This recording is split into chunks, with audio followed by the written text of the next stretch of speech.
Do you find that this time of year your cash flow is tight?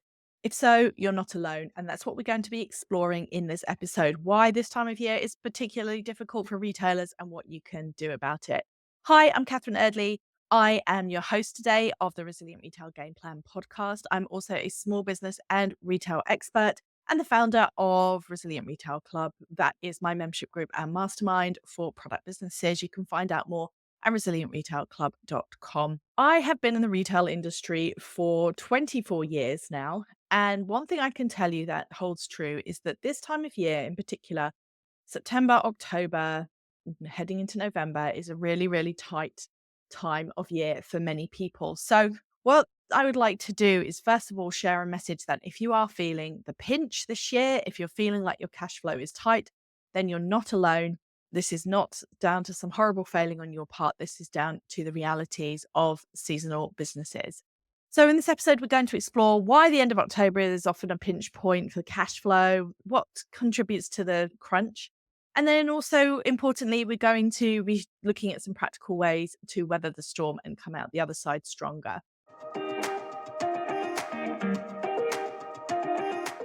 Welcome to the Resilient Retail Game Plan, a podcast for anyone wanting to start, grow, or scale a profitable creative product business with me, Catherine Erdley. The Resilient Retail Game Plan is a podcast dedicated to one thing: breaking down the concepts and tools that I've gathered from 20 years in the retail industry and showing you how you can use them in your business.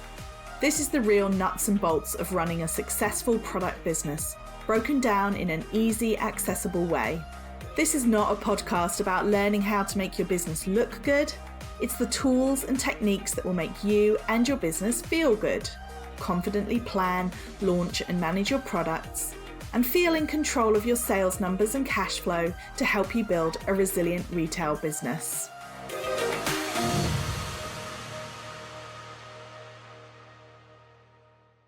So, quite simply, October is a difficult time because most people will have spent money getting ready for Christmas. So, we are just about to head into the November silly season when it comes to discounting and also the golden weeks. So, that's the 6 weeks in the run up to Christmas, the ones from mid November all the way up to Christmas. That is the time where many retailers may get as much as 50% of their annual revenue during that time. So, because of that, you have to stock up.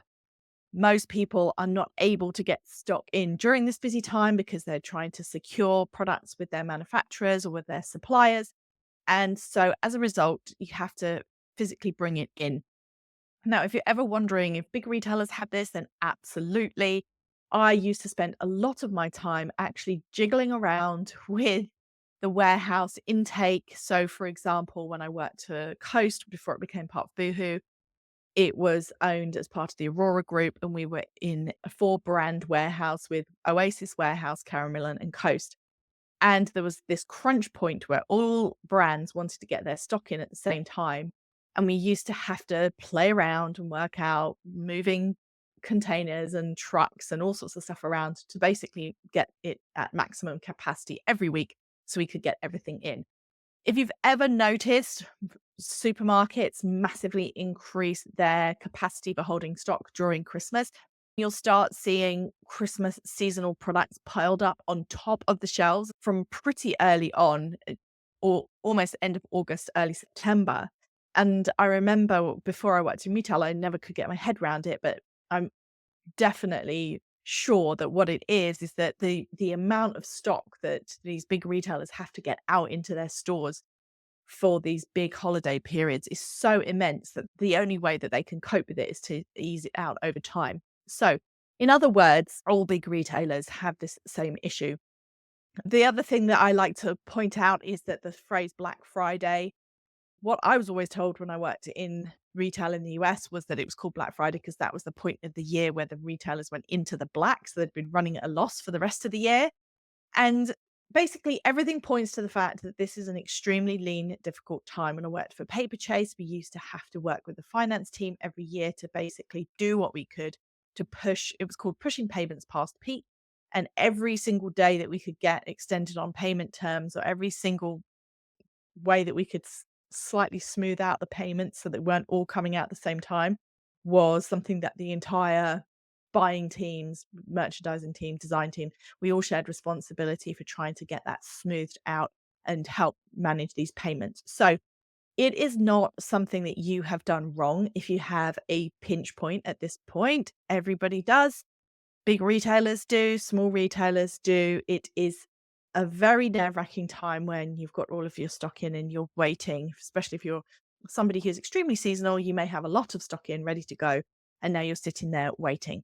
So it can feel very nerve-wracking at this time of year. What I want to do in this episode is, first of all, just highlight the fact that this is not your fault, but also let's have a think about some of the ways that you can improve things. And I think one of the big lessons that I learned from being in a big retailer was that timing really does matter. So every timing of every payment matters, may not individually, but cumulatively, it makes a big difference. Therefore, if you've already paid for your stock, there's not much you can do. If you've got any ability at all to smooth any of those payments out with your suppliers, ask them if you could split them into two and pay them half and then half. And this is not to put them in a difficult position. If obviously if you can't, then you can't, but it's always worth asking. And it's something to think about for the future. Is there any possibility of getting slightly better payment terms from your suppliers, especially in return for placing a larger order? So that is something that I want you to be thinking about. Every single payment matters. And that also includes payments into you. So if you are owed money at this time of year, whether or not you are, how it depends on how quick you are to ask for your invoices. I know lots of people feel nervous about this, but if you are in a situation where your cash flow is tight and there are people who owe you money, then you need to ask for it now, especially if it's overdue. And so let's say you've got a corporate order or a wholesale order that has gone out and you should have received payment and you don't. Make sure you have really good records. Always keep records of who owes you what money.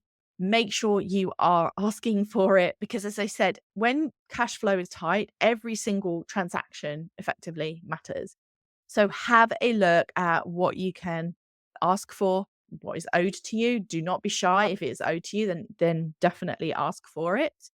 And if you have got any opportunities at all to push some payments, then it's always worth asking. It's not about putting big pressure on your suppliers and being a terrible person if you don't pay them in full. The truth is that you're unlikely to be a really big fish to most of your suppliers or manufacturers. So it's not like you are going to be forcing them or strong arming them. It's not like, a big supermarket that's squeezing their suppliers for every penny. This is about you as a business owner just seeing what you can move around and what you can try and get a bit of breathing space. Any other payments that are due, you can ask even if it's not stock, are there anything else that you can either delay, that you can maybe put through in the first quarter of the year. So maybe you say, okay, actually, if I've got the choice of an expense now or in January, then go for January. And just basically almost like first things first, if cash flow is tight, making sure that any money that is owed to you, you're getting, and any payments that you know that you have to make, you see if you can, even if you could break them down slightly, even if you can pay 20% a bit later. As I said, every single transaction matters and cumulatively it can have a big impact.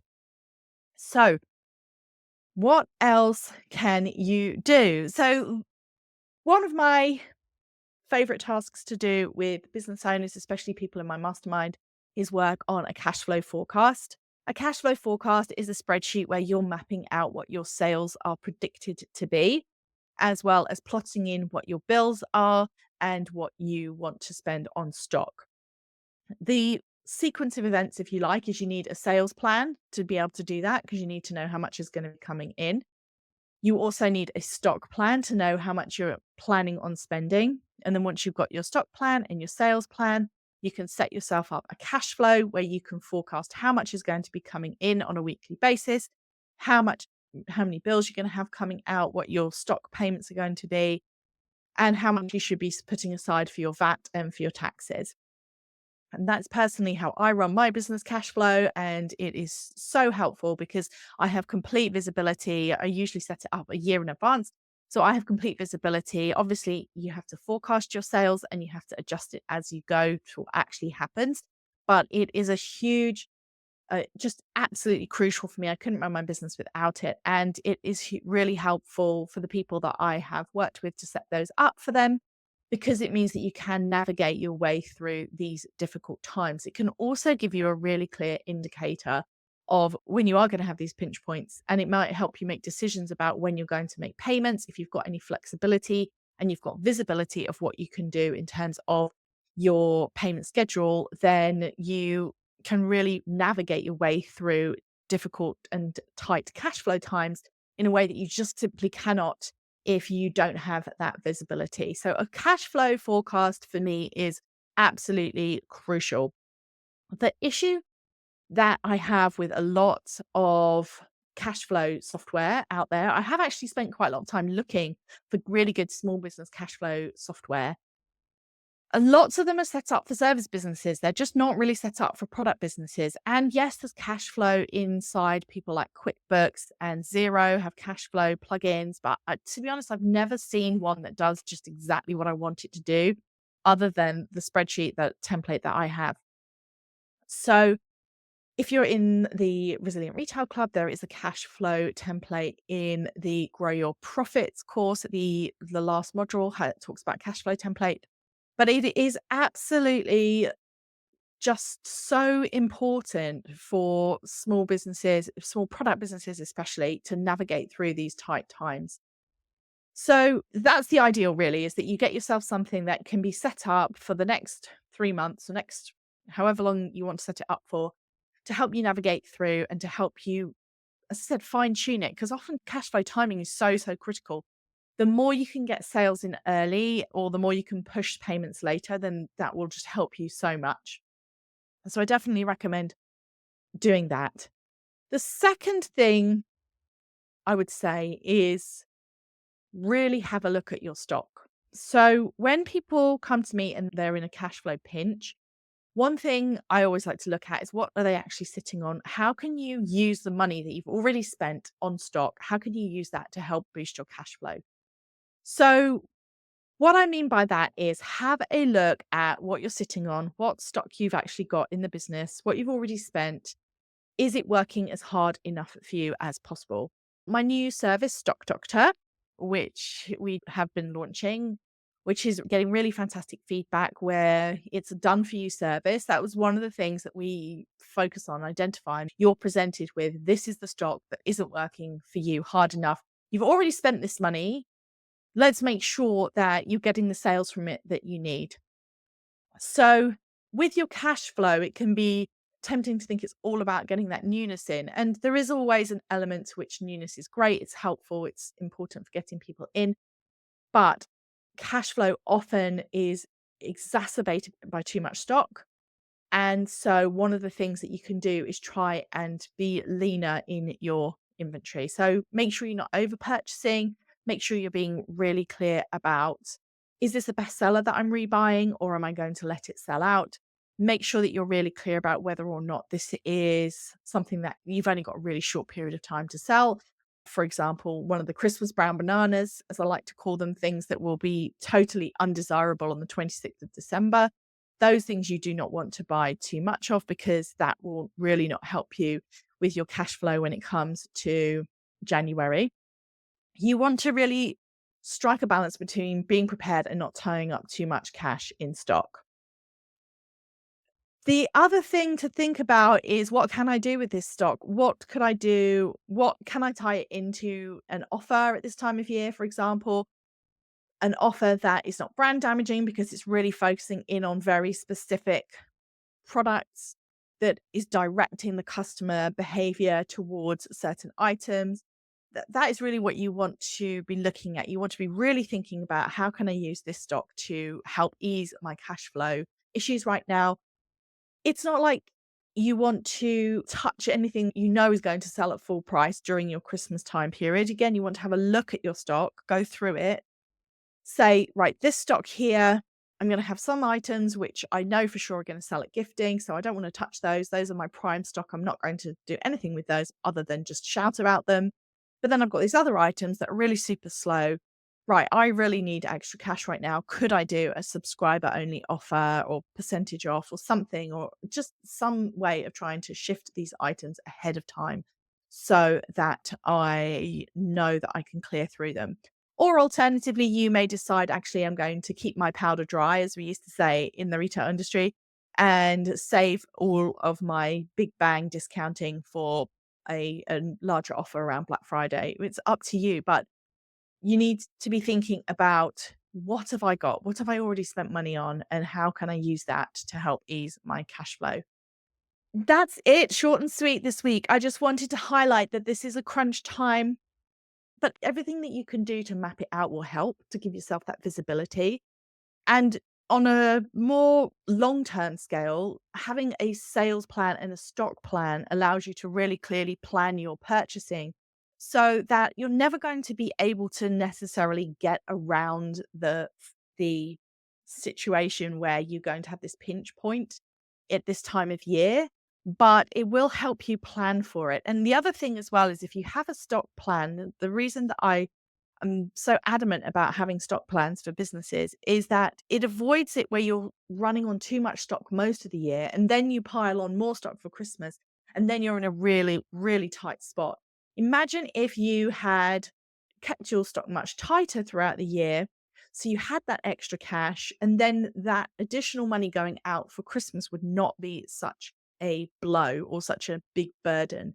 So proper stock management throughout the year really helps alleviate this overstock situation at Christmas, as well as having the ability to then really plan out how much you should be spending or will be spending on stock at a certain time, which helps you with your cash flow forecast.